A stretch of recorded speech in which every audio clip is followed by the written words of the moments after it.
Madanapalle sub కార్యాలయంలో అగ్ని ప్రమాద ఘటనపైన సీఎం చంద్రబాబు సమీక్ష నిర్వహించారు.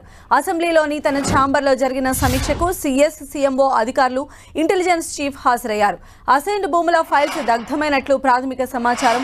ఈ వ్యవహారంలో సీసీ ఫుటేజ్తో సహా మొత్తం వివరాలు బయటకు తీయాలని సీఎం చంద్రబాబు ఆదేశించారు. దీంతో మదనపల్లికి డీజీపీ బయలుదేరి వెళ్లారు. ఇక ఈ ఘటనపైన జిల్లా కలెక్టర్తో కూడా చంద్రబాబు ఫోన్లో మాట్లాడారు. ఈ ఘటన రాత్రి 11:24 జరిగినట్లు సీఎం చంద్రబాబుకు అధికారులు వివరించారు. ఈ ఘటనపైన జిల్లా అధికారులు సత్వరం స్పందించిన లేకపోవడంతో సీఎం ఆరా తీశారు. నిన్న రాత్రి 10:30 వరకు కార్యాలయంలో గౌతమ్ అనే ఉద్యోగి ఉన్నట్లు వారు సీఎంకు తెలిపారు. ఆ సమయంలో అతను అక్కడికి ఎందుకు వెళ్లాడు, ఏ పని కోసం వెళ్లాడనే విషయాన్ని సీఎం అడిగి తెలుసుకున్నారు. ఈ ఘటనా సమయంలో విధుల్లో వీఆర్ఏలు ఉన్నారని చంద్రబాబుకు తెలిపారు అధికారులు. ఘటనా స్థలానికి పోలీసు జాగిలాలు వెళ్లాయా, ఉదయం నుంచి ఏం విచారణ చేశారు అని అధికారులను సీఎం చంద్రబాబు ప్రశ్నించారు. ఫోరెన్సిక్ ఆధారాల సేకరణ, ఇతర ఆధారాల సేకరణ విషయంలో జాప్యం పైన ఎందుకు అంత లేట్ జరిగిందని చెప్పి ఆయన ప్రశ్నించారు. ఘటనా సమయంలో విద్యుత్ సరఫరా పరిస్థితిపైన విచారణ జరపాలని, సీసీ కెమెరాల ఫుటేజ్ను వెంటనే హ్యాండ్ ఓవర్ చేసుకోవాలని సీఎం చంద్రబాబు ఆదేశించారు. ఇక సెల్ ఫోన్ సిగ్నల్ ఆధారంగా ఆ ప్రాంతంలో ఆ సమయంలో సంచరించిన వ్యక్తుల వివరాలు, వారి కాల్ డేటా సేకరించాలని సీఎం సూచించారు. గతంలో సాక్ష్యాలు మాయం చేసిన ఘటనలు అధికారులు మర్చిపోకూడదని, ఆ కోణంలో లోతుగా దర్యాప్తు జరపాలన్నారు. ఈ ఘటనపైన మినిట్ టు మినిట్ ఏం జరిగింది అనే వివరాలు సమగ్రంగా తన ముందు ఉంచాలని సీఎం చంద్రబాబు అధికారులను ఆదేశించారు.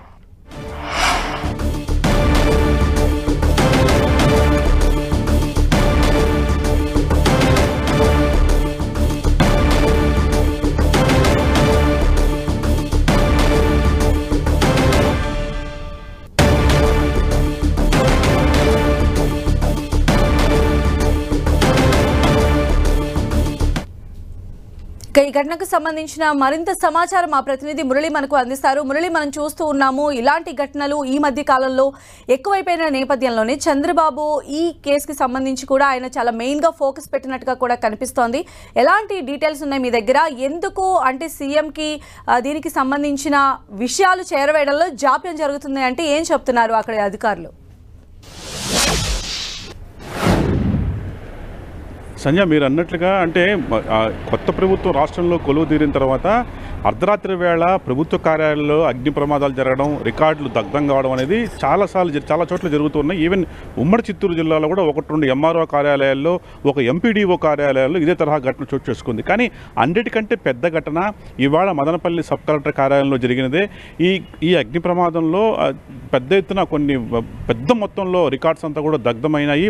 ఈ వెనక ఒక కుట్ర కోణం ఉంది. ఉద్దేశపూర్వకంగానే అంటే తప్పు చేసిన వాళ్ళు తప్పించుకునేందుకు ఈ మార్గాన్ని ఎంచుకుంటున్నారు అనేది ప్రభుత్వం అనుమానిస్తుంది. ఈ నేపథ్యంలో మదనపల్లి సబ్ కలెక్టర్ ఆఫీస్ అంటే దేశంలోని అతిపెద్ద revenue division Madanapalle revenue division, అక్కడే సబ్ కలెక్టర్ కార్యాలయం ఉంది. మదనపల్లి సబ్ కలెక్టర్ కార్యాలయంలో నిన్న రాత్రి జరిగిన అగ్ని ప్రమాదం మాత్రం తనలో కుట్ర కోణం ఉంది. ఉద్దేశపూర్వకంగానే పత్రాలు కాల్చి వేసేందుకే ఆ తరహాలో అగ్ని ప్రమాదానికి ఇలా సృష్టించారు అని ఒక అనుమానాలు ఉన్నాయి.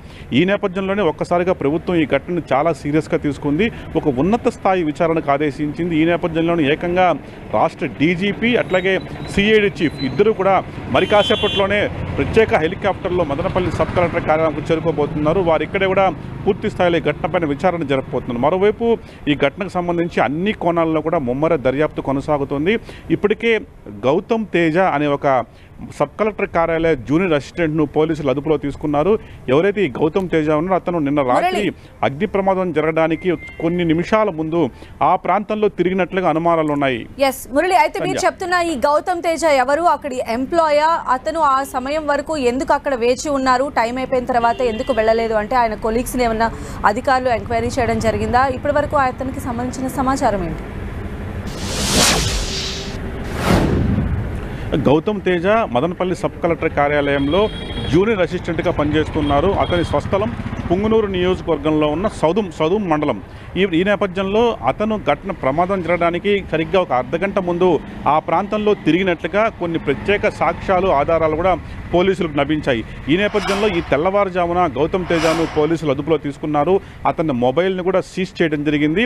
ప్రధానంగా ఎందువల్ల నిన్న రాత్రి నువ్వు సబ్ కలెక్టర్ కార్యాలయం వద్దకు వెళ్లాల్సి వచ్చింది, ఎవరు చెప్తే వెళ్ళావు, ఏ కారణంగా వెళ్ళావు, నువ్వు ఒకడే వెళ్ళావా, మరికొంతమంది ఏమైనా వెళ్ళారా, నువ్వు వెళ్ళినప్పుడు అక్కడ ప్రాంతం ఎలా ఉంది, ఇలాంటి అనేక అంశాలని గౌతమ్ తేజను అదుపులో తీసుకొని ప్రశ్నిస్తున్నారు. అట్లాగే అతని సెల్ ఫోన్ కాల్ డేటాను కూడా పరిశీలిస్తున్నారు. కేవలం అతని సెల్ ఫోనే కాకుండా ఇప్పటికే ఈ ఘటన మీద భారీ ఉన్నత స్థాయి దర్యాప్తుకు ఆదేశించిన నేపథ్యంలో సరిగ్గా నిన్న రాత్రి నుంచి అర్ధరాత్రి దాటే వరకు మదనపల్లి సబ్ కలెక్టర్ కార్యాలయంకు సమీపంలో ఉన్న అన్ని సెల్ టవర్ల డేటాలను కూడా అధికారులు పూర్తి స్థాయిలో సేకరించే ప్రయత్నం కొనసాగిస్తున్నారు. అంతేకాకుండా చుట్టుపక్కల ఉన్న ఓ ప్రైవేటు ఇళ్లలో ఉన్న సీసీ కెమెరాలను కూడా ఇప్పటికే దానికి సంబంధించిన ఫుటేజ్ను కూడా అధికారులు తీసే ప్రయత్నం చేస్తున్నారు. అనేక కోణాలు ఇప్పటికే ఫోరెన్సిక్ టీం మొత్తం కూడా సబ్ కలెక్టర్ కార్యాలయంలో ఉంది. వాళ్ళు కూడా ఆధారాలు సేకరిస్తున్నారు. అయితే ఇప్పుడు దగ్ధమైనటువంటి ఫైల్స్ ఏ వింగ్ కి సంబంధించిన ఫైల్స్ గా చెప్తూ ఉన్నారు, ఏమైనా ఐడెంటిఫై చేశారా?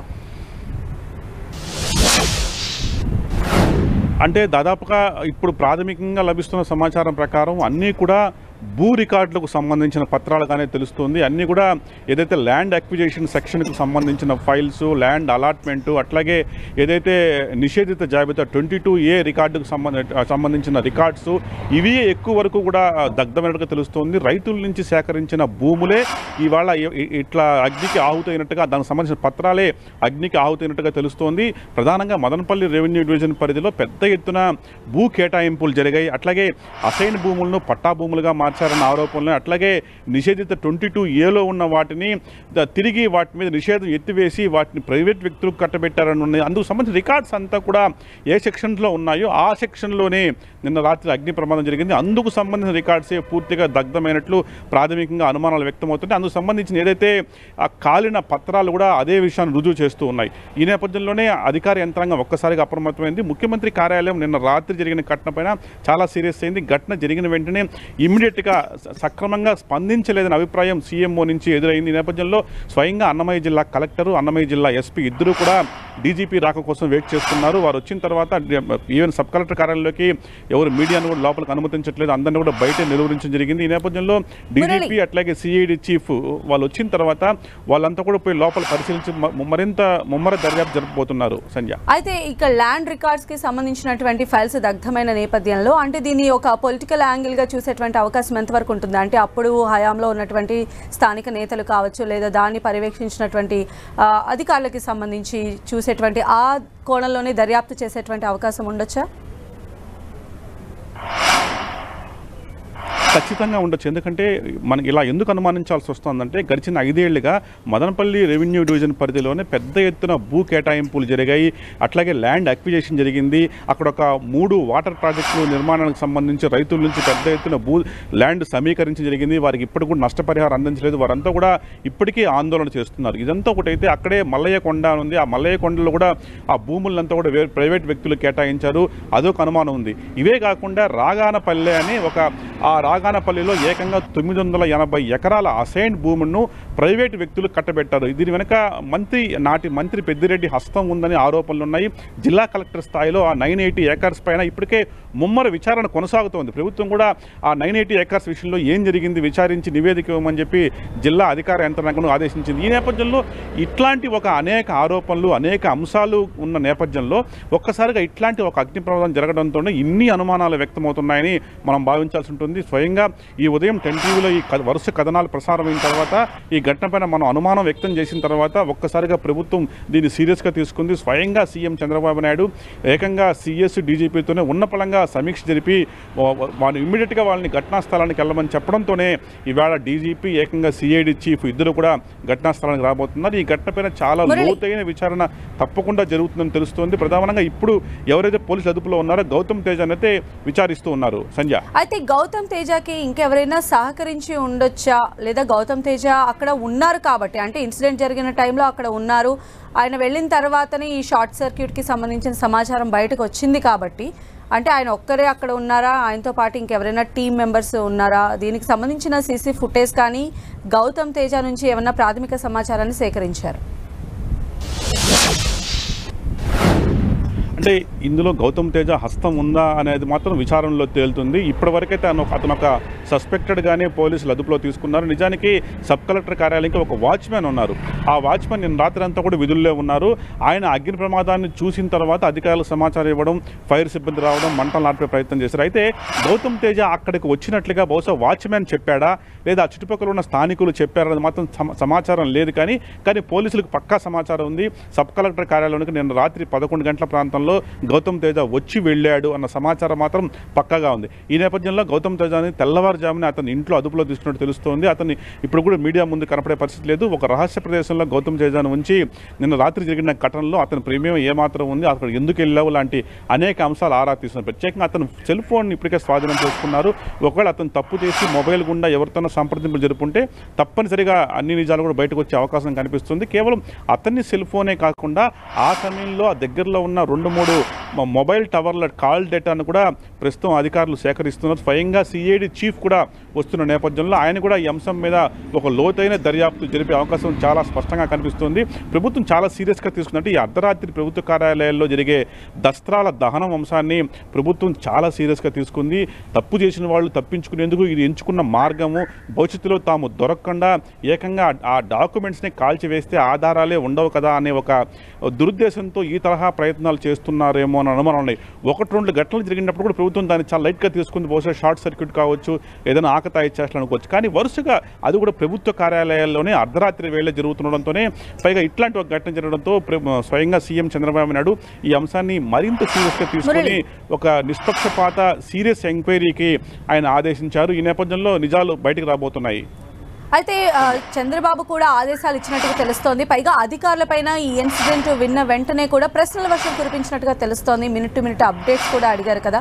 సో దానికి సంబంధించి అధికారులు ఎప్పటి వరకు, అంటే గౌతమ్ తేజ అక్కడ ఉన్నారు కాబట్టి దీన్ని పొలిటికల్గా లేదా ఇతర కోణాల్లో ఆలోచిస్తున్నారు, కానీ నిజంగా కూడా అక్కడ షార్ట్ సర్క్యూట్ అయ్యేటువంటి పరిస్థితులు ఉన్నాయా, దానికి సంబంధించి ఏమన్నా అధికారులు ఐడెంటిఫై చేశారా?